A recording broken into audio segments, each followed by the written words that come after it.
Hello everyone.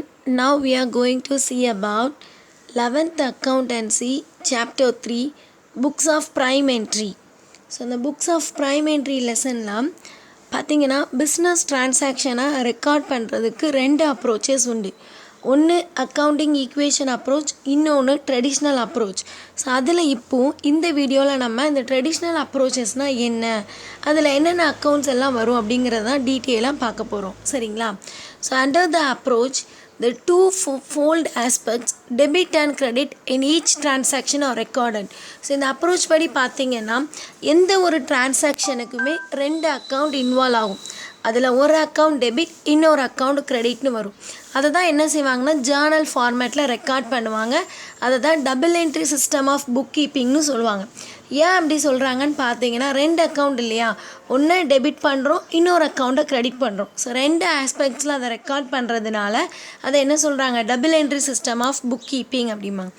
Then for the purpose of recording the transactions accounts are classified into personal and impersonal accounts.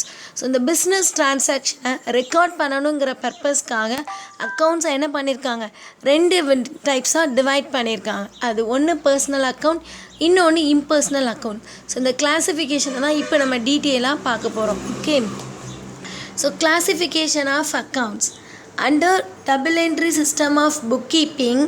For the purpose of recording the various financial transaction, accounts are classified personal account and impersonal account. சரிங்களா? அந்த financial ட்ரான்சாக்ஷனை record பண்ணணுங்கிற பர்பஸ்க்காக ரெண்டு டைப்ஸாக பிரிச்சுருக்காங்க. அதில் personal account அப்படிங்கிறது என்னென்னு பார்த்தீங்கன்னா ஒரு பர்சன்ஸ் ரிலேட்டடான அக்கௌண்ட் எல்லாமே பர்சனல் அக்கௌண்ட்டுன்னு சொல்லுவோம். அந்த பர்சனல் அக்கௌண்ட்டே த்ரீ டைப்ஸ் ஆஃப் உண்டு. ஒன்று நேச்சுரல் பர்சனல் அக்கௌண்ட், இன்னொன்று artificial personal account, third one representative personal accounts. ஓகேவா? ஸோ இதில் எல்லாமே என்னென்னு பார்த்தீங்கன்னா பர்சன் இன்வால்வ் ஆகிருப்பாங்க. அதனால தான் என்ன சொல்கிறாங்க, அதை பர்சனல் அக்கௌண்ட் அப்படிங்கிறாங்க.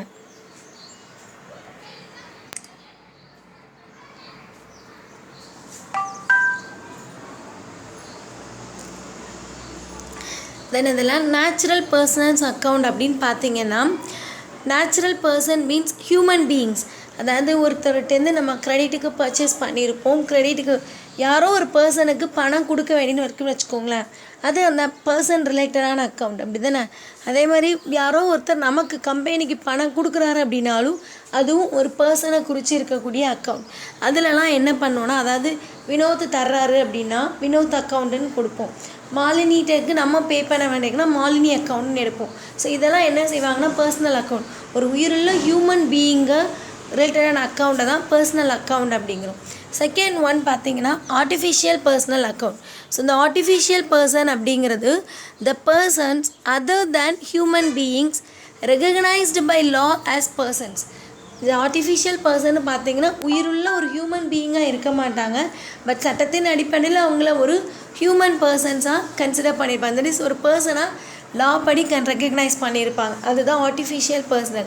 அது என்னதெல்லாம் பார்த்தீங்கன்னா பிஸ்னஸ் கன்சர்ன், பிஸ்னஸ் கம்பெனிஸ், அதுக்கெல்லாம் என்னென்னு பார்த்தீங்கன்னா உயிர் மட்டும்தான் இல்லை, பட் ஒரு பர்சனுக்கு இருக்கக்கூடிய எல்லா ரைட்ஸும் டியூட்டிஸும் லைபிலிட்டிஸ் அண்ட் ரெஸ்பான்சிபிலிட்டிஸ் எல்லாம் அந்த business concern and charitable institutions, banks, இது எல்லாமே என்னென்னு பார்த்தீங்கன்னா ஆர்டிஃபிஷியல் பர்சனல் தான். அதுக்கு அதோடைய நேமுக்குன்னு சொல்லி ஒரு உயிர் இருக்கும், பட் அது not a human being, but அது பண்ண வேண்டிய ரெஸ்பான்சிபிலிட்டி. அந்த ஒரு கம்பெனி இருக்குன்னா அந்த கம்பெனி பேரில் அசட்ஸ் வாங்குவாங்க. தென் கம்பெனி என்ன பண்ணலாம், அதோட நேமில் தான் என்ன பண்ணுவோம், செல்லிங் ப்ராசஸ் எல்லாமே பண்ணுவாங்க. கம்பெனி மேலே, கம்பெனியோட அந்த நேம் மேலே என்ன பண்ணலாம், எந்த ஒரு பப்ளிக் பர்சனும் கேஸ் ஃபைல் பண்ண முடியும். அட் த சேம் டைம் கம்பெனியும் எந்த ஒரு ஹியூமன் பீயிங் மேலேயும் கேஸ் ஃபைல் பண்ண முடியும். இந்த மாதிரி இருக்கக்கூடியது தான் ஆர்டிஃபிஷியல் பர்சனல் அக்கௌண்ட் அப்படிங்கிறாங்க.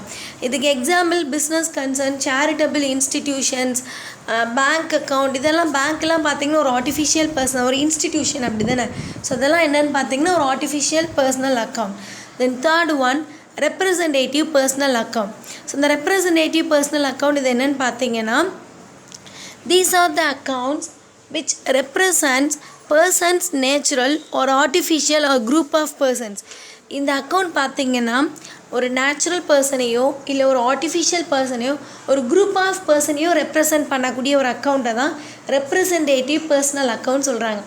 அது மேபி என்னவாக இருக்கலாம், ஒரு பர்சனுக்கு நம்ம கொடுக்க வேண்டிய அமௌண்ட் பெண்டிங் இருக்குதுன்னு வச்சுக்கோங்களேன், அவுட்ஸ்டாண்டிங் அமௌண்ட், அதெல்லாம் என்னென்னு பார்த்திங்கன்னா அந்த அவுட்ஸ்டாண்டிங் எல்லாம் ரெப்ரசன்டேட்டிவ் பர்சனல் தான்.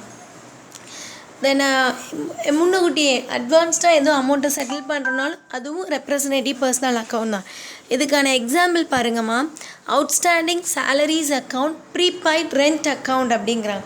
ஸோ இந்த அவுட்ஸ்டாண்டிங் சேலரி அக்கௌண்ட் அப்படிங்கிறது என்னென்னு பார்த்தீங்கன்னா, எவ்ரி மந்த் என்ன பண்ணலாம், ஒரு கம்பெனியில் சேலரி ப்ரொவைட் பண்ணிக்கிட்டே இருப்பாங்கன்னு வச்சுக்கோங்களேன். அதில் ஒரு ஃபெப்ரவரி மந்த் வர்றப்போ கம்பெனி வந்து சேலரி பே பண்ணல. ஸோ அதை என்ன பண்ணுவாங்க, நெக்ஸ்ட் மந்த் மார்ச்சோடு சேர்த்து பண்ணணும் இல்லையா. ஸோ அந்த பெண்டிங் இருக்கிறது ஃபெப்ரவரி மந்த் பே பண்ண வேண்டிய சேலரியை அவங்க பே பண்ணாமல் விட்டுருப்பாங்க இல்லையா, அதை தான் என்ன செய்வாங்கன்னா அவுட்ஸ்டாண்டிங்னு கொடுப்பாங்க. கொடுக்க வேண்டியது இன்னும் கொடுபடலை, இன்னும் என்ன பண்ணல, கொடுக்கல அப்படிங்கிறதுக்காக அதை தமிழில் பார்த்தீங்கன்னா கொடுபட வேண்டிய சம்பளம் அப்படின்னு எழுதுவாங்க. Because it's a responsible for business concern. அவங்க வந்து அந்த சேலரியை ப்ரொவைட் பண்ணியிருக்கணும், இன்னும் ப்ரொவைட் பண்ணாததுனால அதை பே பண்ண வேண்டிய ரெஸ்பான்சிபிலிட்டி இருக்குது அப்படிங்கிறதுக்காக அவுட்ஸ்டாண்டிங் சேலரி அக்கௌண்ட் அதை மெயின்டைன் பண்ணுவாங்க. தென் ப்ரீபெய்ட் ரெண்ட் அக்கௌண்ட் அப்படிங்கிறது பார்த்திங்கன்னா, நான் மார்ச் மாதம் பே பண்ண வேண்டியதை அட்வான்ஸாக என்ன பண்ணியிருந்தேன், ஃபெப்ரவரியிலே பே பண்ணியிருந்தேன், சரிங்களா. அப்போ என்ன பண்ணுறேன், ஒரு எக்ஸ்பென்சஸை அட்வான்ஸாக பே பண்ணுறதும் என்னதுன்னு பார்த்தீங்கன்னா ஒரு கன்சர்ன் பர்சனுக்கு தான் பே பண்ணுவேன், அப்படி தானேம்மா.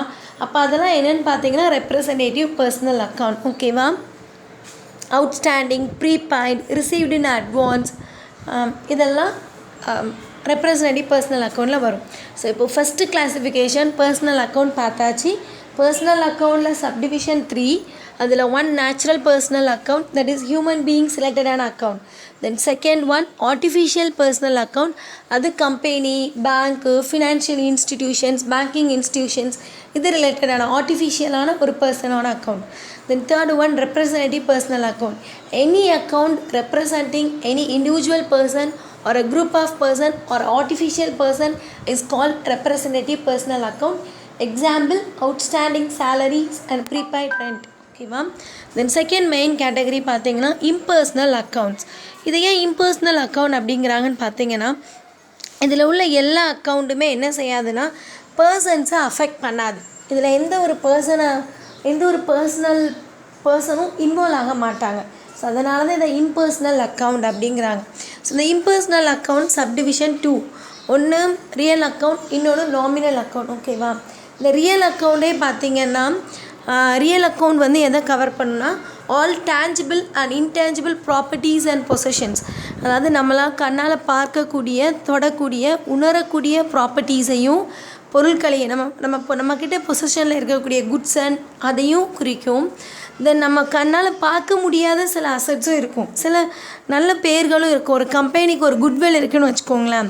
பொத்திஸ் அப்படின்னால என்ன மீனிங்மா, எல்லாருக்கும் தெரிஞ்சது. ஸோ அதுதான் அது என்னென்னா அவங்களோட ரெப்யூட்டேஷன், அதை வந்து என்ன செய்ய முடியாது, யாரும் ஃபீல் பண்ண முடியாது, யாரும் பார்க்க முடியாது. பட் இட்ஸ் அ கம்பெனிக்கு வந்து ஒரு பெரிய அசட், அப்படி தானே. பொத்திஸ்னால் ஒரு பெரிய கம்பெனி அப்படிங்கிற அந்த ரெப்யூட்டேஷன், இதெல்லாம் தான் என்ன சொல்லுவாங்கன்னா இன்டேஞ்சிபிள் ப்ராப்பர்ட்டிஸ் அப்படிமா, கண்ணால் பார்க்க முடியாத ஒரு சொத்து, இதெல்லாம் ரியல் அக்கௌண்ட்டுன்னு சொல்லுவாங்க. இது போக trademark, patent right, copyright, ஏதோ ஒரு விஷயத்துக்காக அவங்க என்ன பண்ணியிருப்பாங்க, அந்த ட்ரேட்மார்க் பண்ணியிருப்பாங்க, காப்பிரைட் வாங்கியிருப்பாங்க அவங்களோட ஒர்க்குக்காக. இதெல்லாம் என்னென்னு பார்த்தீங்கன்னா பார்க்க முடியாத, கண்ணுக்கு புலப்பட முடியாத சில அசட்ஸ், சரிங்களா. இதுதான் ரியல் அக்கௌண்ட். ஸோ இப்போ நம்ம கண்ணால் பார்க்கக்கூடிய, தொடக்கூடிய, உணரக்கூடிய சொத்துக்கள் அண்ட் பொசஷன்ஸ் தவிர பார்க்க முடியாத சில ப்ராப்பர்ட்டிஸும் உண்டு. அதுக்கு example this trademark, copyright, goodwill, okay, patent right, இதெல்லாம் வந்து கம்பெனிக்கு இருக்கக்கூடிய அசட்ஸ், ஓகேவா. இதை தான் ரியல் அக்கௌண்ட் அப்படிம்பாங்க. ஸோ இப்போ டேஞ்சிபிள் ரியல் அக்கௌண்ட் பாருங்கள். These include accounts of properties and possessions which can be seen and touched. These have physical existence. So என்னென்ன ப்ராப்பர்ட்டிஸ் அண்ட் பொசஷன்ஸை வந்து நம்மளால் பார்க்க முடியும், தொட முடியுமோ அது டேஞ்சிபிள் ரியல் அக்கௌண்ட். அதுக்கு ஒரு ஃபிசிக்கல் எக்ஸிஸ்டன்ஸ் உண்டுங்கிறாங்க. எக்ஸாம்பிள் பார்த்திங்கன்னா கம்பெனிக்கில் இருக்கக்கூடிய plant and machinery, building, furniture, stock, இதெல்லாம் என்னது கம்பெனியோட பேரில் இருக்கக்கூடிய சொத்துக்கள் அதை பார்க்க முடியும், தொட முடியும், அப்படி தானே. Second one intangible real account. These include accounts of properties and possessions which cannot be seen and touched. So இதில் என்னென்னு பார்த்தீங்கன்னா இருக்கக்கூடிய ப்ராப்பர்ட்டிஸ் அண்ட் பொசிஷன்ஸை வந்து அவங்களால பார்க்கவும் முடியாது, தடவும் முடியாது. இதுக்கு எந்த ஒரு ஃபிசிக்கல் எக்ஸிஸ்டன்ஸும் கிடையாது. இதுக்கான எக்ஸாம்பிள் குட்வில், பேட்டர்ன்ஸ், காப்பிரைட். ஓகேவா, இதெல்லாம் ரியல் அக்கௌண்ட்டில் வரும். தென் செகண்டு நம்ம அந்த இம்பர்சனல் அக்கௌண்ட்டில் ஃபஸ்ட்டு ஒன் ரியல் அக்கௌண்ட் பார்த்தோம். அந்த ரியல் அக்கௌண்ட்டோட சப் கிளாசிஃபிகேஷன் தான் இந்த டேஞ்சிபிள் ரியல் அக்கௌண்ட்டும் இன்டேஞ்சிபிள் ரியல் அக்கௌண்ட்டும். தென் செகண்ட் மெயின் கிளாஸிஃபிகேஷன் பார்த்தீங்கன்னா நாமினல் அக்கௌண்ட். இந்த நாமினல் அக்கௌண்ட் ரொம்ப ரொம்ப இம்பார்ட்டன்ட் அக்கௌண்டன்சியில். ஓகேவா, அதிகமாக அக்கௌண்டிங் ட்ரான்சாக்ஷன்ஸ் ரெக்கார்ட் ஆகுறது இந்த நாமினல் அக்கௌண்ட் வழியாக தான். இதில் எதெல்லாம் டீல் பண்ணுவாங்கன்னு பார்த்தீங்கன்னா 4 things. First one expenses, second losses, third revenue, fourth gains. So expenses, losses, revenue, gains இதை டீல் பண்ணக்கூடிய இது ரிலேட்டடான அக்கௌண்ட்ஸை தான் இந்த நாமினல் அக்கௌண்ட் அப்படிம்போம். எக்ஸ்பென்சஸ், லாஸஸ், ரெவென்யூ, கெயின்ஸ்கிறோம். இப்போது ஒரு கம்பெனிக்கு செலவுகள் அப்படின்னு பார்த்தீங்கன்னா என்னெல்லாம் இருக்க முடியும்? கம்பெனியில் ஒர்க் பண்ணக்கூடிய ஒர்க்கர்ஸ்க்கு, ஃபேக்ட்ரி ஒர்க்கர்ஸ்க்கு கூலி கொடுப்பாங்க அப்படி தானே. ஸோ அது வேஜஸ், அது ஒரு செலவு, அந்த மேனுஃபேக்சரிங் ப்ராசஸில் ஆகக்கூடிய செலவு. தென் ஆஃபீஸ் ஒர்க்குக்காக சேலரி ப்ரொவைட் பண்ணுவாங்க. அது போக என்னெல்லாம் இருக்கும், இதெல்லாம் எக்ஸ்பென்சஸ் கீழே வரும். சரிங்களா, எலக்ட்ரிசிட்டி, பவர் கன்சியூம் பண்ணுறதுக்கு எக்ஸ்பென்சஸ் பண்ணுவாங்க. பேப்பர் வாங்குவாங்க, பிரிண்டிங் மிஷினரி வாங்கியிருப்பாங்க, அதுக்காகலாம் பண்ணக்கூடிய செலவுகள் எல்லாம் ரெண்ட்டு பே பண்ணிகிட்ருப்பாங்க. டெலிஃபோன் பில் பே பண்ணுவாங்க. ஃபியூவல், கோல், கேஸ் இதெல்லாம் கன்சியூம் பண்ணுறதெல்லாம் என்னென்னு பார்த்தீங்கன்னா எக்ஸ்பென்சஸ். தென் லாஸஸ் அப்படின்னு எடுத்திங்கன்னா கம்பெனியோடைய நஷ்டங்கள். அதாவது கம்பெனியில் நிறைய மிஷினரிஸ் அண்ட் ஃபர்னிச்சர்ஸ் யூஸ் பண்ணிகிட்ருப்பாங்க. அது இயர் பை இயர் அதோட வேல்யூ கண்டிப்பாக என்ன ஆகுமா, ரெடியூஸ் ஆகும். பிகாஸ் நம்ம அதை யூஸ் பண்ணிக்கிட்டு இருக்கோம். அதை நம்ம யூஸ் பண்ணும்போது அது என்ன ஆகுது, கண்டிப்பாக தேய்மானம் அடையுது. சரிங்களா, அது தேய்மானம் அடைகிறத வந்து ஒரு லாஸாக என்ன செய்வாங்கன்னா மோனோட்டரி வேல்யூவில் கன்சிடர் பண்ணுவாங்க. தட் இஸ் அந்த அசட்டை இந்த ஒரு நம்ம அக்கௌண்டிங்கை பொறுத்தவரை நியூ இயர் அப்படிங்கிறது April 1 இருந்து அப்படி தானே. ஸோ இந்த April 1 இருந்து March வரை அந்த அசட்டை நம்ம எவ்வளோ யூஸ் பண்ணியிருக்கோம் அப்படிங்கிறத அப்ராக்சிமேட்டாக இவங்க என்ன பண்ணுவாங்கன்னா ஒரு பர்சன்டேஜ் படி அசட்டோட வேல்யூவில் கால்குலேட் பண்ணுவாங்க. ஸோ இவ்வளோ அமௌண்ட்டு நான் வந்து கிட்டத்தட்ட 20% யூஸ் பண்ணியிருப்பேன் அப்படிங்கிறத மாதிரி அந்த அசட்டோட வேல்யூ 10 lakhsனால் அதில் 20% எவ்வளோன்னு பார்ப்பாங்க. ஸோ அதில் 20%ன்னு பார்த்தீங்கன்னா கிட்டத்தட்ட 2 lakhs வரும். ஸோ 2 lakhs வரைக்கும் அந்த மிஷினை நான் யூஸ் பண்ணியிருக்கேன். ஸோ 2 lakhs என்ன இருக்குது, மிஷின் தேய்மானம் அடைஞ்சிருக்கு. நான் என்னோடய மேனுஃபேக்சரிங் ப்ராசஸ்க்காக அந்த மிஷினரியை யூஸ் பண்ணதில் அந்த மிஷினரி என்ன இருக்குது, 2 லட்ச ரூபா தேய்மானம் அடைஞ்சிருக்கு. இது ஒரு லாஸ். பட் இது வந்து எனக்கு இப்போ தெரியாது. என்னென்னு பார்த்தீங்கன்னா அந்த மிஷினரி 10 வருஷம் கழித்து அது வந்து ஓடாது இல்லையா, அப்போ தான் எனக்கு தெரியும் இதோட தேய்மான வேல்யூ. சரிங்களா, அப்போ நான் வந்து ஒவ்வொரு இயரும் இப்படி நான் 20% மிஷினரியை வந்து யூஸ் பண்ணுறேன் அப்படின்னு சொல்லிட்டு டிப்ரிசியேஷன் சொல்லி ரெக்கார்ட் பண்ணி கம்பெனிலேருந்து ஒரு 2 லட்ச ரூபா எடுத்து வச்சுக்கிட்டே இருக்கிறேன்னு வச்சுக்கோங்களேன். 5 years கழித்து அந்த மிஷினரி வந்து ரன் ஆகாது. ஸோ அப்போ என்ன பண்ணேன்னா நான் டிப்ரிசியேஷன் சொல்லி கணக்கில் மெயின்டைன் பண்ணியிருக்கேன் இல்லையா, ஒவ்வொரு இயரும் 2 லட்ச ரூபா. அது அந்த 5 years கழித்து பார்த்தீங்கன்னா 10 lakhs மொத்தமாக இருக்கும். அதை வச்சு நான் என்ன பண்ணிடுவேன், அந்த ஓல்டு மிஷினரியை ரீப்ளேஸ் பண்ணி நியூ மிஷினரி இன்ஸ்டால் பண்ணிடுவேன். இதெல்லாம் தான் ஒரு கம்பெனியில் இருக்கக்கூடிய லாஸ். ஓகேவா, இது ஒரு லாஸ். இன்னொன்று வேறு என்ன லாஸ் ஒரு கம்பெனிக்கு வரும்னு பார்த்தீங்கன்னா பேட் டெப்ட்ஸ் அப்படிம்பாங்கம்மா. என்னென்னா நம்ம கடன் கொடுத்துருப்போம். சரிங்களா, ஏதாவது ஒரு டெட்டாஸ்க்கு என்ன பண்ணியிருப்போம், கடன் கொடுத்துருப்போம். பட் அவங்க என்ன பண்ணியிருக்க மாட்டாங்க, நமக்கு பே பண்ணியிருக்க மாட்டாங்க. அதுவும் பே பண்ணுற கெப்பாசிட்டியையும் அவங்க இழந்திருப்பாங்க. ஸோ அவங்களால அந்த அமௌண்ட்டை பே பண்ண முடியாது அப்படிங்கிறது நமக்கு தெரிஞ்சிருச்சு. அப்படிங்கிறப்போ என்ன மீனிங், அது நம்ம கொடுத்த கடன் நமக்கு திருப்பி வராது அப்படி தானேம்மா. ஸோ அது திருப்பி வராதுங்கிறப்ப அது கம்பெனிக்கு ஒரு பெரிய லாஸ் தானே. கடன் கொடுத்துருக்கோம் ஒருத்தருக்கு, அதாவது கிரெடிட்டுக்கு சேல் பண்ணியிருக்கோம், பொருளை வாங்கிட்டு போனவன் என்ன பண்ணல, அதுக்கான அமௌண்ட்டை பே பண்ணலை அப்படின்னா அது கம்பெனிக்கு ஒரு லாஸ். ஸோ அந்த லாஸ் தான் என்னது, பேட் டெப்ட்ஸ். சரிங்களாம்மா.